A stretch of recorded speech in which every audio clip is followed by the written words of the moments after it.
ready for a little do-si-do. We're stepping back in time with celebrity historian Raffi Andonian to explore the rich history of square dancing, Arkansas's official state dance, from its roots to its lasting impact on local culture.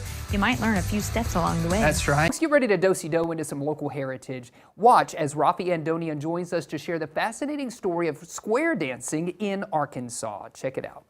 Square Dancing Day is this weekend, and there's no better place to celebrate square dancing than right here in Arkansas, where the state's official American folk dance is square dancing. Here to step us through its history is celebrity historian Raffi Andonian. Thanks for joining us, Raffi. Hey, here I am, and it's great to be here, especially in Arkansas, where the official state folk dance is square dancing. I love that. Perfect place to talk about it. Although, you know what? There's 30+ states that have official folk dance that's square dancing. It's very American. Hey, we're in good company then. That's right. So how did square dancing get created? How did it get started? A lot of different cultural influences, as you might imagine. You have the English contra and the reel. You even have a little bit of the Irish jig, so this from the island nation, if you will, that incorporates into it. It's a 16th, 17th century thing that's going to start to develop.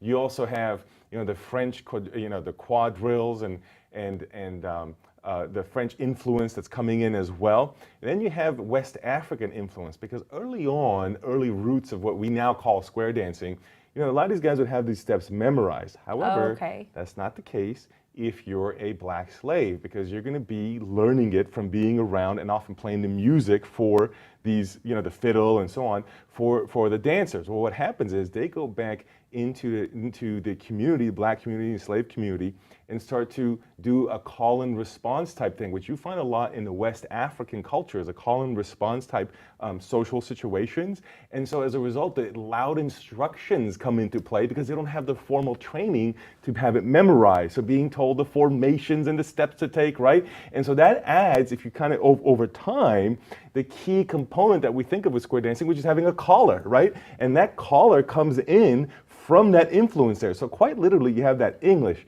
French, and West African enslaved influence that's coming together to create the square dancing origin. That's why it's so American, and that's why it's across, so many states as the official state song. That's so fascinating. What are there different types of square dancing? That's right. And like anything else, in history, there's change over time, right? And what you're seeing there actually is a more recent version of square dancing. You can see those are actually at high schools and PE classes. There you go right there. That's one example right there. And why is that happening that way? Because that's not the same thing that they're doing a couple hundred years prior. Well, originally, as you might imagine, the stuff we talk about starts on the eastern seaboard. In New England, kind of comes down Appalachia, the southeast. Actually has some Native American influence as well. For example, some ceremonial dances in New England that would come in. There's accounts, direct accounts of primary sources that are talking about Native American fiddlers. So there's that influence as well. That's the old school square dancing, okay?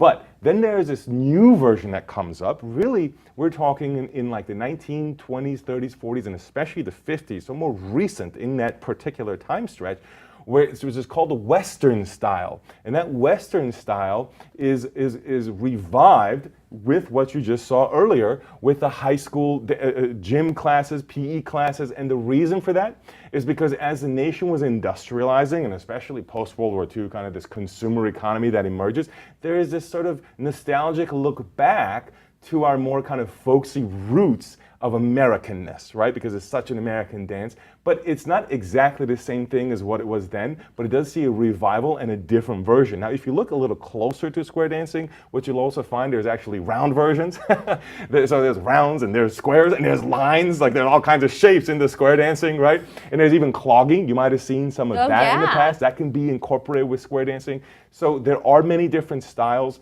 and they fall into those couple of big, broad categories, the historical and the more recent. You might run into folks, maybe you are, parents or grandparents, that did do square dancing in gym class for the reason we're talking about, the revival in the 50s, Oh, interesting. You just named 3 of the shapes I can draw. Line, square, circle.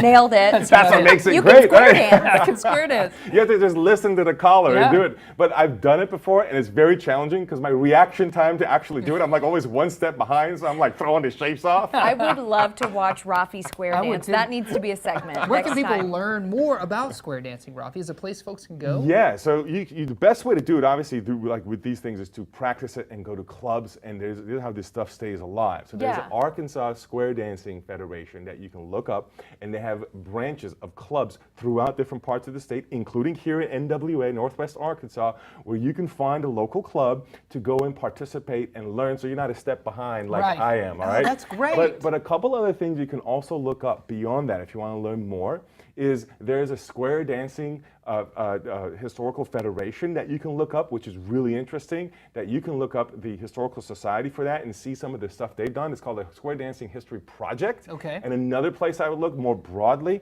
is a Society of Folk Dance Historians. Believe it or not, there's a whole society of folk dance historians, which would include square dancing, but beyond square dancing as well. Those are the three things I would look up: your Arkansas clubs, the Square Dancing Project specifically, and then the Society of Folk Dancing Historians. You would really learn a lot doing that. Thank you so Awesome. much for all Thanks, that info. Raffi. Yeah. Cool to know Got about to our stay history a couple of square dancing. few steps ahead. Gotta stay, you know? I like what Gotta you stay did. ahead. I like what you did. Thank Yes. you.